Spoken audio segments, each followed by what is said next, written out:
안녕하세요. 부산부동산 스타드입니다. 1월 13일 일일 브리핑 해보도록 하겠습니다. 하락일이 대구보다 부산이 더 파이다.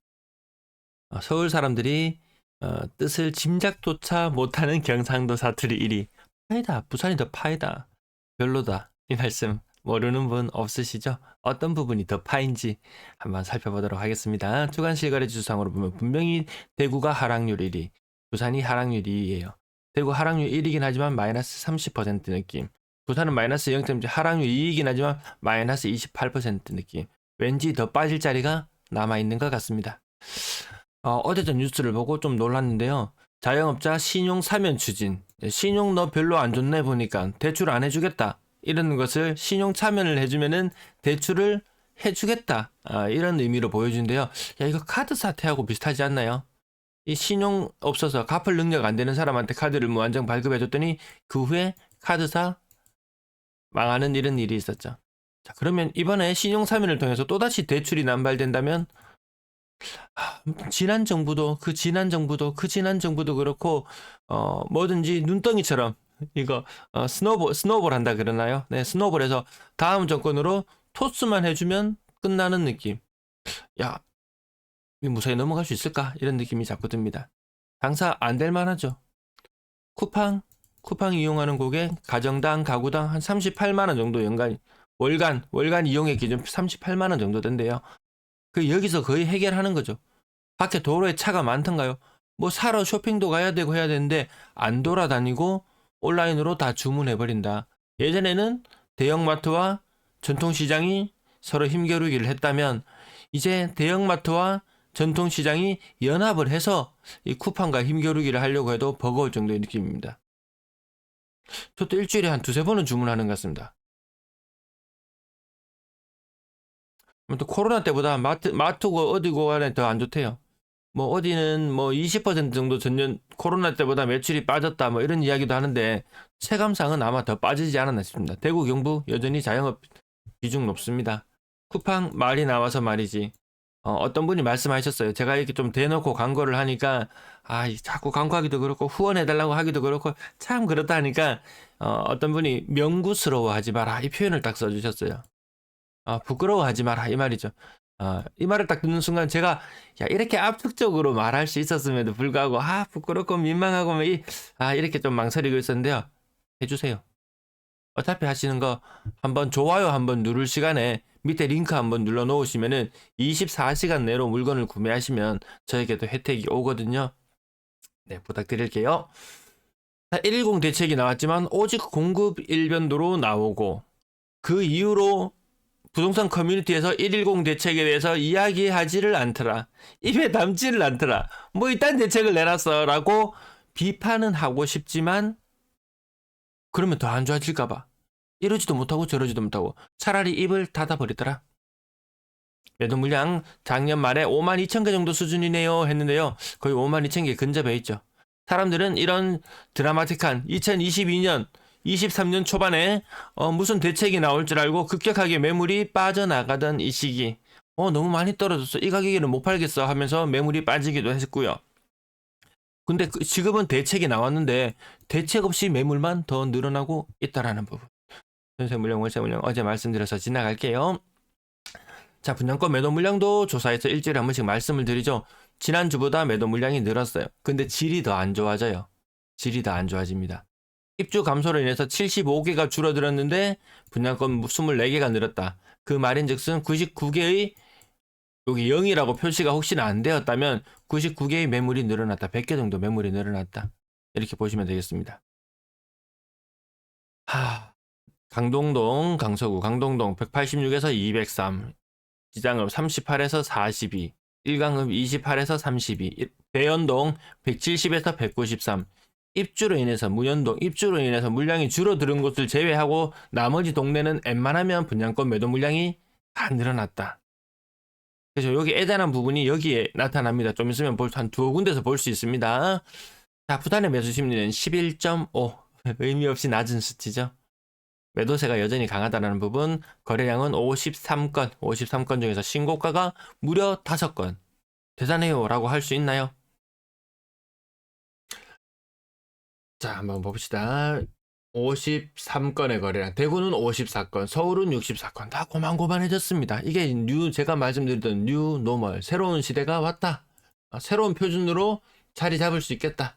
자, 거래 금액, 부산 지역, 동래구 2건, 해운대구 5건, 수영구 4건, 오늘 50여 건의 거래 중에서 여기 거래가 한 10건 정도 됩니다. 네, 한 10분의 1 정도 차지하네요. 해수동 대단해요 하는 사람들 여전히 있죠. 비싼 아파트 한두 건씩 거래가 되네요. 어제는 30여 원의 가격에 거래가 되었고요. 끝부분 크게 치솟지 않습니다. 해운대 레미안 53평형 20% 올랐습니다. 대단해요. 더 일시 근처 32%, 33% 정도 빠졌네요. 49평형. 대형평형도 딱히 그렇게 강하게 보여지진 않습니다. 6억 이상 가격 중에서 오늘 국평은 2건, 거제 센트럴 자이와 부소동 쌍용리가 2단지가 차지했네요. 거제 센트럴 자이는 6억 이상이긴 하지만 35% 정도 빠져 있습니다. 이게 다 이것저것 다 합쳐도 평균 28%, 서면 아이파크 73%니까 27% 하락. 파는 입장에서는 괜찮다. 사는 입장에서는 조금 비싸다. 지금 거의 2차 하락기다 이런 이야기가 나올 정도로 분위기가 좋지 않고 거래량이 많이 줄어들잖아요. 그러면 지금은 매수 우위 시장. 언론에서는 매수 우위 시장이라는 말 자체를 이제 그런 단어가 있었나 싶을 정도로 언급조차 안 합니다. 그런데 가격이 치솟고 오를 때는 매도자 우위 시장이다 끊임없이 강조하면서 높은 가격에 팔 수 있도록 시장 분위기를 조성하거든요. 지금 조금 낮은 가격에 하면 서로 좋을 텐데 그러면 갈아타는 입장에서도 좋고 새로 사는 입장에서도 좋고 이제 한 채 가지고 있거나 이제 투자로 2채에 물려 있는 경우에 그때 되면 이제 머리가 좀 아플 수가 있겠죠. 그 시장에 물건 가격이 떨어지면 안 좋은 사람은 생산자, 안 좋은 사람 누구나 있습니다. 소비자들도 좋다고 환호하지만 안 좋은 계층도 분명히 있게 마련이다. 평당 1,000만 원대 수준의 아파트 가격들 크게 변동 없는 모습. 얘는 별로 안 떨어진다는 것 같은데 왜 자꾸 떨어지는 것만 이야기하냐 이렇게 이야기할 수 있는데요. 시장의 매물을 가격을 찾아봐도 여전히 높다라는 것을 말씀하시는 분이 계세요. 그러면은 거기를 한번 보시면 되는데 부동산 지인 사이트를 통해서 보면요. 이런 형태가 있습니다. 거기서 보시면은 가격은 여기까지 좀 짚어볼게요. 오늘은 그렇게 많이 빠지는 모습까지는 하락률 측면에서 봤을 때는 많이 빠지는 게 안 보이죠. 근데 비싼 아파트 거래 안 되고 뭐 3, 4억대 아파트 거래가 갑자기 주류를 잃었죠. 부동산 지인 사이트가 어떤 부분이 좋냐 하면요. 과거의 호가들이 다 남아있어요. 이렇게 호가들이 다 남아있어요.